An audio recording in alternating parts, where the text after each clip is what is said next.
2024 সালের জুলাই গণ অভ্যুত্থানের সময় সংঘটিত মানবতাবিরোধী অপরাধের দায়ে দোষী সাব্যস্ত ভারতে পলাতক সাবেক প্রধানমন্ত্রী শেখ হাসিনা সোমবার আন্তর্জাতিক অপরাধ ট্রাইব্যুনাল তাকে দুটি মামলায় মৃত্যুদণ্ড দিয়েছে, যা ফলাও করে প্রচার করেছে আন্তর্জাতিক গণমাধ্যম।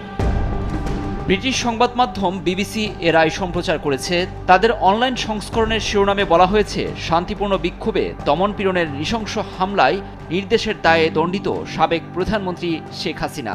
দ্য গার্ডিয়ান ও বার্তা সংস্থা রয়টার্সের শিরোনামেও শেখ হাসিনার ফাঁসির খবর। মানবতা বিরোধী অপরাধের দায়ে সাবেক এ প্রধানমন্ত্রীর মৃত্যুদণ্ড শীর্ষক শিরোনামে খবর প্রকাশ করেছে আল জাজিরা। প্রতিবেদনে এসেছে, বিশেষ ট্রাইব্যুনাল ক্ষমতাচ্যুত প্রধানমন্ত্রী শেখ হাসিনাকে মৃত্যুদণ্ড দিয়েছেন। সিএনএন সহ আরও কয়েকটি মার্কিন গণমাধ্যমেও অগ্রাধিকারে রয়েছে বাংলাদেশের এ রায়। ভারতের প্রায় প্রতিটি গণমাধ্যমে হাসিনার রায়কে অন্যান্য সব খবরের চেয়ে গুরুত্ব দেওয়া হয়েছে। এনডিটিভি লিখেছে, মানবতা বিরোধী অপরাধের দায়ে শেখ হাসিনার মৃত্যুদণ্ড। গুরুত্ব সহকারে প্রকাশ করেছে পাকিস্তানের জিও নিউজ এবং ডন।